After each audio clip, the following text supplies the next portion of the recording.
മഹാഗുരു ശരണം ഇപ്പോൾ ഗിരിവലപാതയിൽ തന്നെയാണുള്ളത്.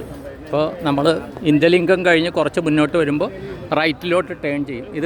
ഇത് കണ്ട അമ്പലത്തിൻ്റെ കിഴക്കേ ഗോപുരമാണ് കാണുന്നത്. അപ്പോൾ ഇത് നേരെ വഴിയുണ്ട്. പക്ഷേ നമ്മളിങ്ങനെ കറങ്ങി ഇന്ദലിംഗം കറങ്ങി വരണം. പക്ഷേ ഇവിടെ റോഡ് കുഴിച്ചിട്ടിരിക്കുക ഒരു 50 മീറ്ററോളം കേട്ടോ.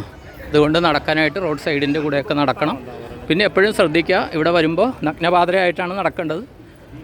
ചെരുപ്പിട്ട് നടക്കാറില്ല. അപ്പോൾ അതിന് പകരം ചെയ്യുന്നതെന്ന് വെച്ചാൽ സോക്സ്, 1-2 സോക്സുകൾ ഉപയോഗിക്കും. അങ്ങനെയാണ് നടക്കുന്നത്. അപ്പോൾ ഇന്ദലിംഗത്തിൽ നിന്ന് തുടങ്ങി, അപ്പോൾ ഇന്ദലിംഗത്തിൻ്റെ മുന്നിൽ തന്നെ വലതുവശത്തായിട്ട് ഇന്ദ്രാണി ദേവിയുടെ ഇന്ദ്രാണി അമ്മ എന്ന് പറഞ്ഞ് അതുകൂടി പ്രതിഷ്ഠയുണ്ട് കേട്ടോ. അതുകൂടി അറിയിക്കുന്ന. അതിനകത്ത് വീഡിയോ എടുക്കാൻ പറ്റുകയില്ല, റോഡിൻ്റെ പണി നടക്കുകയാണ്.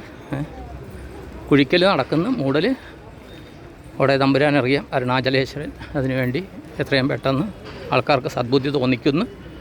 പ്രാർത്ഥിച്ച് നമുക്ക് ഗിരിവലം തുടരാം. ഓക്കെ, എല്ലാവർക്കും നന്ദി, നമസ്കാരം. അരുണാചലേശ്വരായ നമ പാർവതീപതയെ ഹരഹര മഹാദേവ്. ഇവിടെ നേരെ തിരുവണ്ണാമലയുടെ ഒരു ഭാഗം കാണുന്നുണ്ട് കേട്ടോ.